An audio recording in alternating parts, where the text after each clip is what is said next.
Bonjour, je m'appelle Philippe Silberzan, bienvenue dans mon podcast Survivre et prospérer dans un monde de surprises.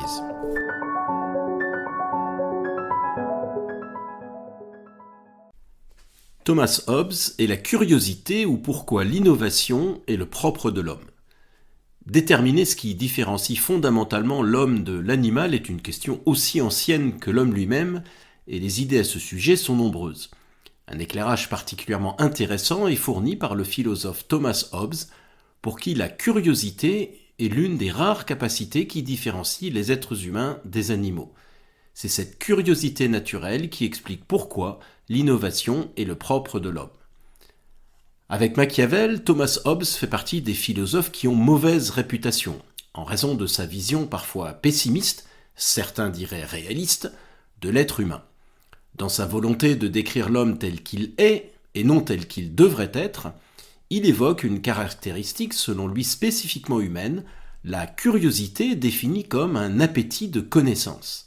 Le concept de curiosité a été diversement apprécié dans la philosophie et la morale, signifiant soit une soif inappropriée d'information, comme par exemple l'attrait pour les ragots, capturé par l'expression « la curiosité est un vilain défaut », soit un appétit intellectuel admirable représenté par l'image du lettré, du savant et de l'honnête homme. Pour Hobbes, la curiosité est à l'origine à la fois de la science et de l'égoïsme. Elle pousse en effet les humains à envisager une vaste étendue de futurs possibles et donc d'objectifs personnels. La soif de savoir les pousse à réfléchir aux relations causales potentielles et conduit à une anxiété pour le futur qui, à son tour, entre guillemets, dispose les hommes à s'enquérir des causes des choses. Un cercle vicieux de prévision et d'investigation craintive qui condamne tous les hommes à un état semblable à celui de Prométhée, dans lequel leur cœur est éternellement, entre guillemets, rongé par la crainte de la mort, de la pauvreté ou d'une autre calamité qui pourrait advenir. Car la curiosité fait naître la conscience du temps. Elle amène à penser à ce qui pourrait se passer dans le futur. L'avenir, une fois imaginable, devient un motif de conflit et d'anxiété puisqu'il peut être insatisfaisant et que le futur de mon voisin peut être plus favorable que le mien. Cette anxiété est étrangère aux animaux car ils ne s'intéressent qu'à l'anticipation des schémas de causalité qu'ils ont déjà observés et non à l'inférence de nouvelles possibilités à partir de leurs expériences passées.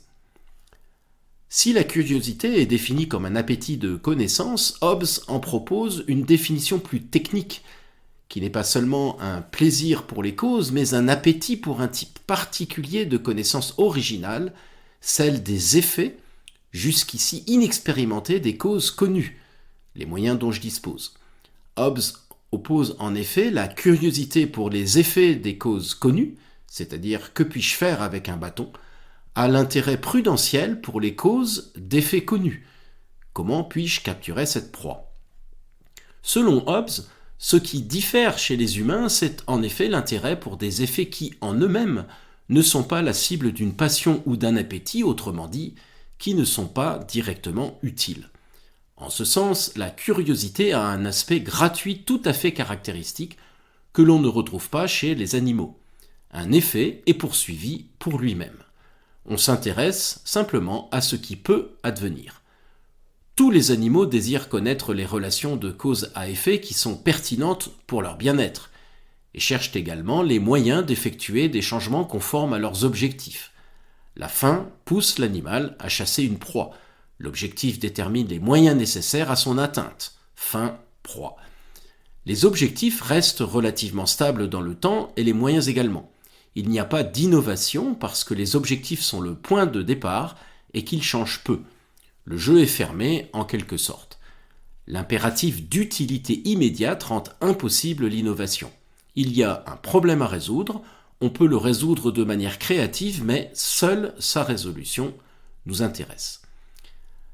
La curiosité va donc au-delà de la connaissance intéressée. Ce faisant, elle modifie le fonctionnement de la connexion des idées, remplaçant une structure théologique, c'est-à-dire téléologique, c'est-à-dire un objectif éloigné qui détermine des moyens nécessaires pour l'atteindre, par un processus plus ouvert dans lequel l'objectif n'est ni la synthèse, c'est-à-dire définition des étapes d'une cause à un effet connu, ni l'analyse, le tracé des étapes d'un effet connu à ses causes, mais la découverte de nouvelles relations de causalité. La curiosité, quant à elle, s'accompagne de la capacité non seulement de se souvenir des relations causales observées, mais aussi d'imaginer tous les résultats possibles d'une cause donnée. En citant Hobbes, en imaginant une chose quelconque, nous recherchons tous les effets possibles qu'elle peut produire. Nous imaginons ce que nous pouvons en faire une fois que nous l'avons. La curiosité conduit à la création de nouvelles associations. Impossible de ne pas reconnaître ici l'approche entrepreneuriale de l'effectuation, selon laquelle un entrepreneur part de ses moyens disponibles et imagine les effets possibles. Ce que Hobbes suggère, c'est que ce que nous décrivons comme une approche entrepreneuriale est en fait universel. C'est une posture humaine au sens large qui existe depuis la nuit des temps. Autrement dit, l'innovation, au sens de l'exploration gratuite d'effets possibles nouveaux et inattendus, est un trait profondément humain. L'être humain ne cherche pas seulement à résoudre des problèmes, il ne peut s'empêcher d'imaginer de nouveaux effets à partir des causes, des moyens dont il dispose. Le chimpanzé prend une branche pour extraire les fourmis du tronc d'arbre, ce qui est une preuve d'intelligence.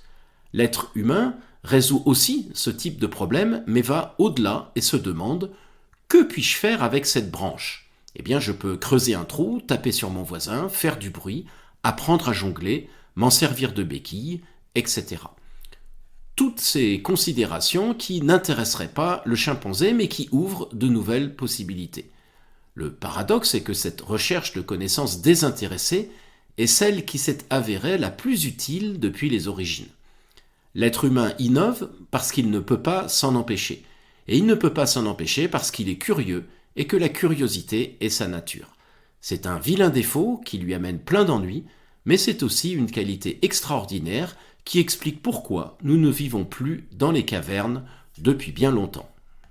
Merci de votre attention, vous pouvez retrouver cette chronique et bien d'autres sur mon blog www.philippe-silberzan.com. À bientôt.